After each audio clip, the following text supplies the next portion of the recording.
is time for a special part of our Forum Toastmasters meeting.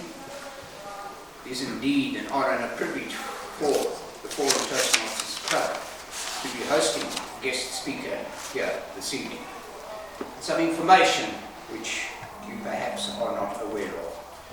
Our guest joined the Toastmasters organization way back in 2006, and his home club is that of Nutmeg, which is in Woodbridge in the US, New England state of Connecticut. Beautiful part of the world. I was telling him I spent some 10 days there not too long ago.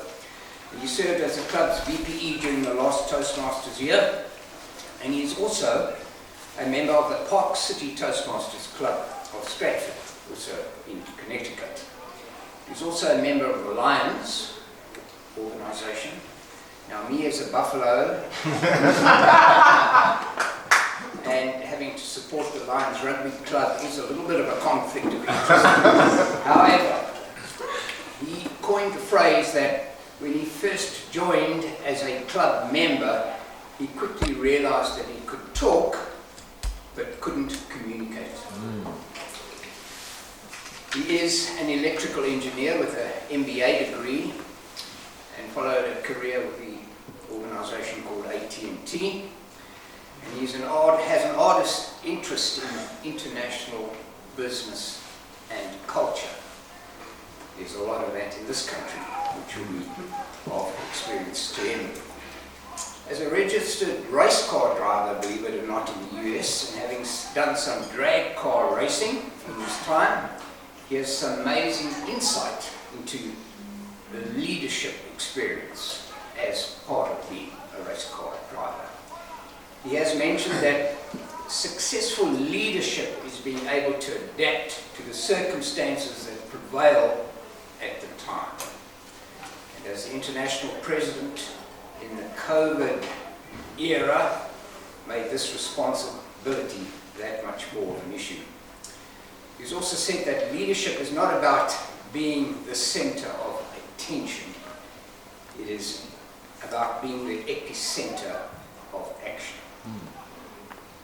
I'm sure our speaker this evening, ladies and gentlemen, will share with us part of his Toastmasters journey as well as some insight into that leadership track.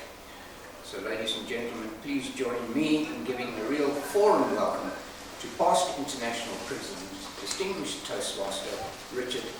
Peck.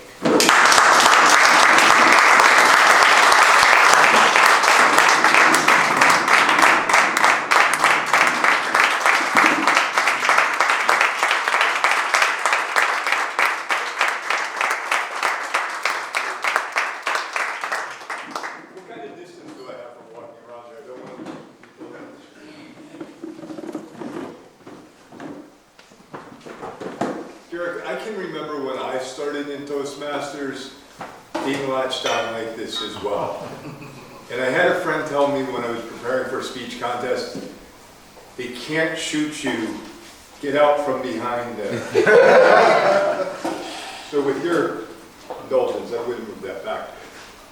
Because I don't like to be separated from my audience. I like to be closer to the people I'm speaking with. I heard a great speech tonight, a member moment. And I heard honesty from a politician. He honestly said, I'm going to get older and grumpier. True words from a politician that are actually going to happen. No other promises made. Thank you for that.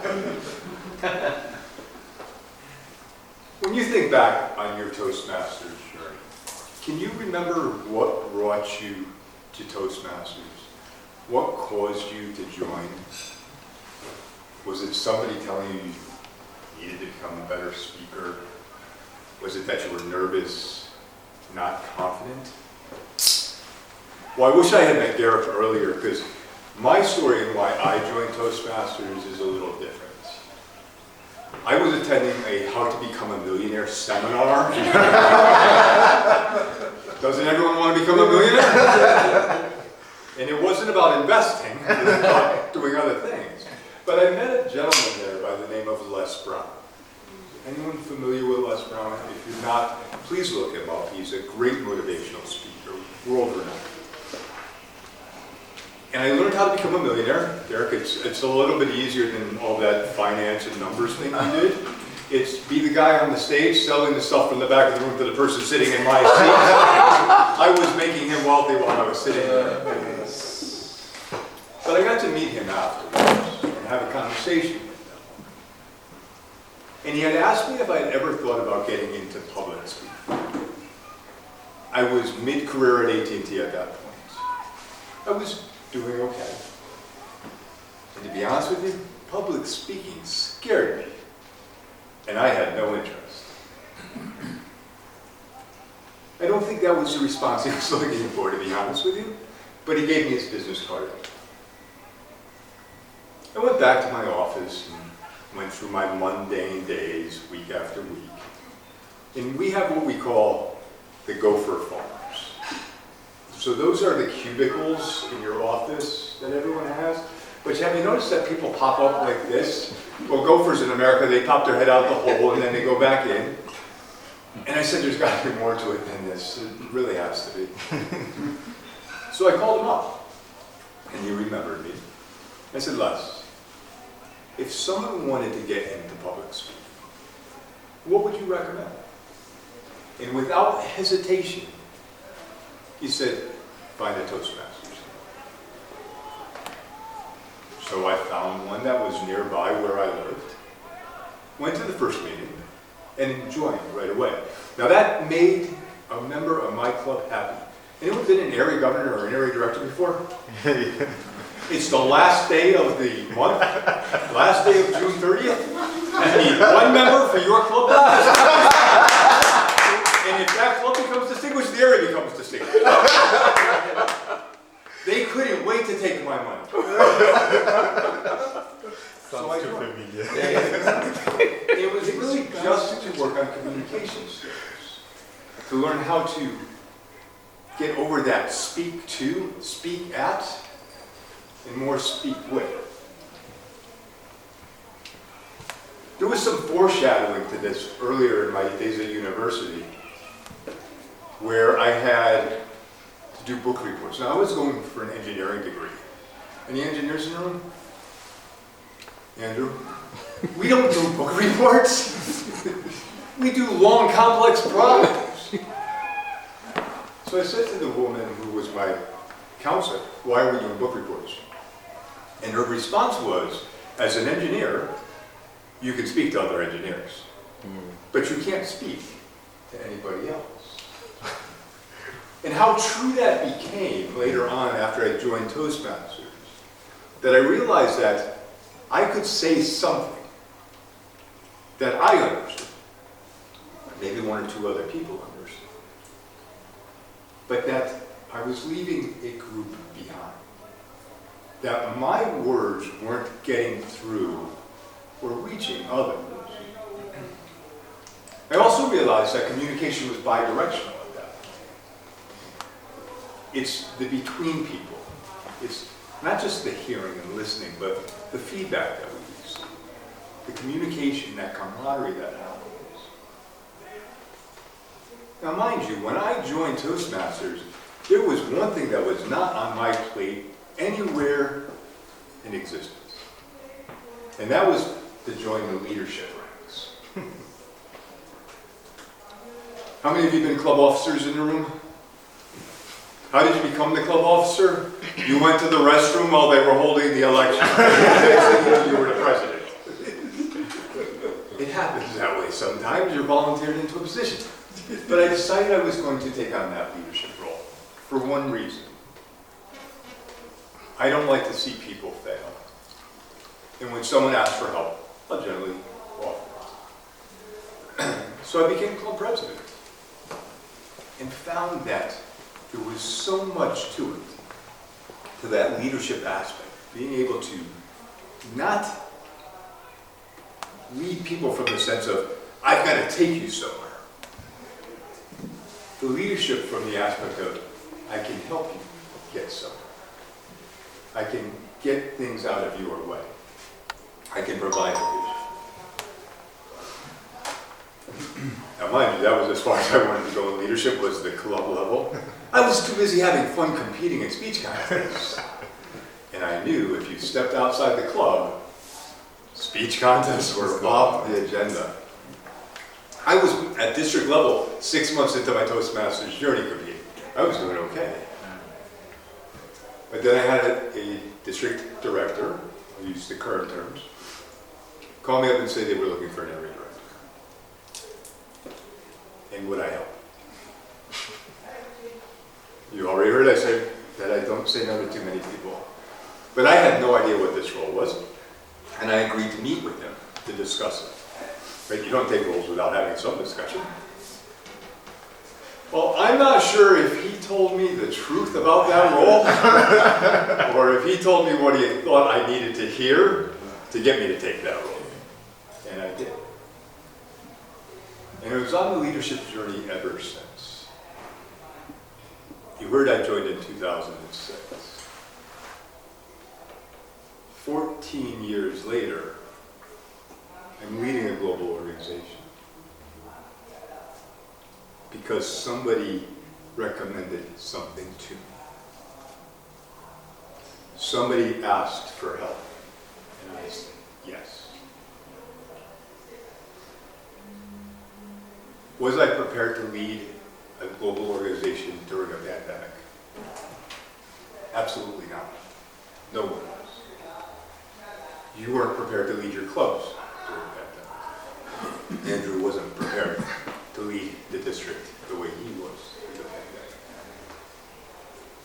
But what we've learned from our Toastmasters journey excuse me, is that we don't take it alone. There's others with us, helping us go that path. And we learn to rely on each other more. We learn to get closer together. The barriers between us came down as a result of the pandemic.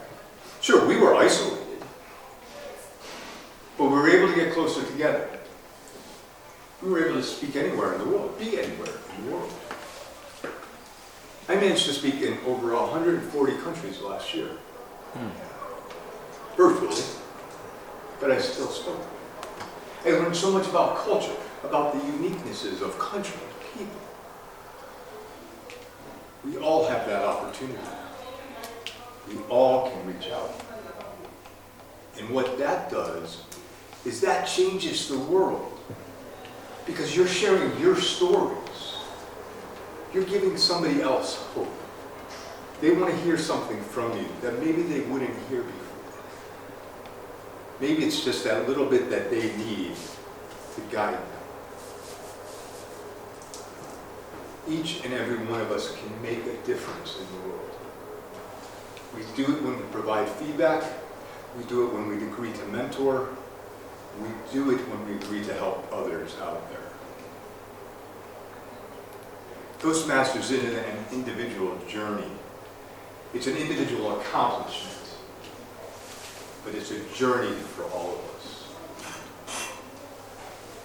If Les Brown hadn't said join Toastmasters, I still wouldn't know what it is.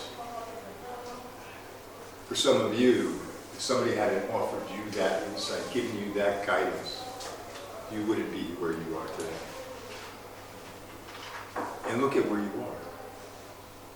A group of individuals sharing this time together, sharing stories, sharing camaraderie, and guiding each other through the darkest times in our history, or one of the darkest times in our history. Thank you for that. Thank you for all that you've done for our organization, for your history in being here. Being here since '79 and a continued member, that's a rarity.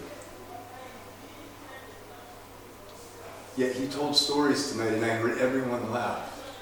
He's still connecting with the audience, still sharing his stories.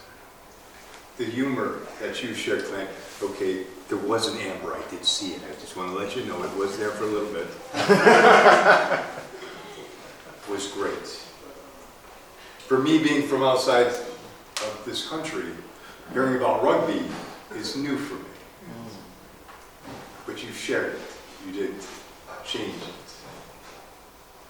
That's what we do.